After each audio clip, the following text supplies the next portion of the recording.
everybody, and welcome to the Quadcopter review. I'm your host, Pepe Prawns, and today we're going to do a little mod. We're going to take a Turbowing Cyclops V3 and we are going to put it into a BetaFPV 75X. Now, to do this, I had to do some printer work and do some 3D printing and print out a new mount, and I had to print out a new canopy.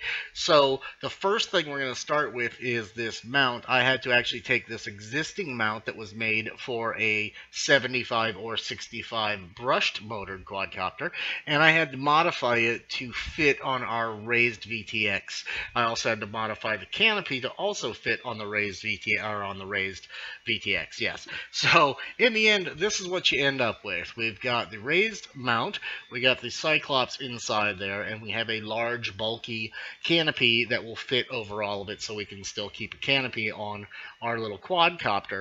The next thing you need to do to make this mod is you're going to have to go ahead and desolder the wires from the Z02 VTX by Betaflight and remove that old camera out of the way. And then we're going to take our other wires and we're going to resolder them down. Now, if you're looking at this board from the rear, on your right-hand side is the camera wire. The center wire is going to be your ground, and the left-hand wire is your power. So all you do is match up your wires from the turbowing onto there, remove any extra wire you don't want, and off you go after you've soldered her on. Now, if you had a working camera still and just desoldered it from the board, make sure you keep the mounts, your camera and everything, and you can throw that in your old turbowing box that you got this one in. But make sure you keep that around, because you might want to switch back if you don't care for this particular setup. With all that being said, let's mod. So when you're all done with the mod, this is what it's going to look like. As you can see, we got a little bit higher canopy. We got the camera in there. I use TPU to print the mount, so I do have a little bit of soft mounting going on there. Now let's take a little closer look at it. As you can see, we've got nice wide opening on the side, plenty of room for the camera to be adjusted if you wanted to rethink that mount and give it a little bit stiffer angle. I fly at 20 degrees, so that's what this one is. You have a back area there so you can see. You have the side area here where you can get to your SD card, and we have a hole here for the buttons. So we have access to really everything we need there. There's also a hole in the back for our dipole to come out of. So obviously the original designer of this canopy had lightweight in mind, as all these large holes help keep the weight down. Now let's take a look at the camera. As you can see, we have pretty decent camera protection going on, and with this TPU mount, you can actually take a hit and it's going to go back a little bit. As you can see here, it's going to kind of pop itself back and also help prevent hurting that lens. Now this little camera also has a mic, so when we go to the flash footage here, we're going to use the mic for a minute.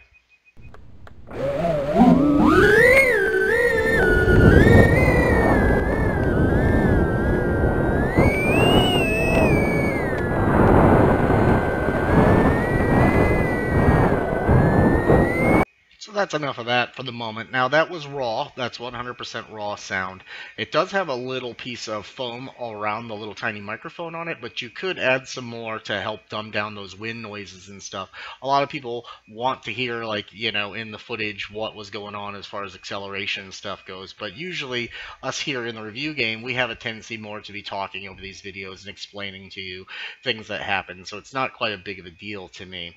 Another thing you might have noticed right off the bat is the light sensing. It does shift, not instantly. It's got a little bit of a tick in the shift, but most of these little cameras do.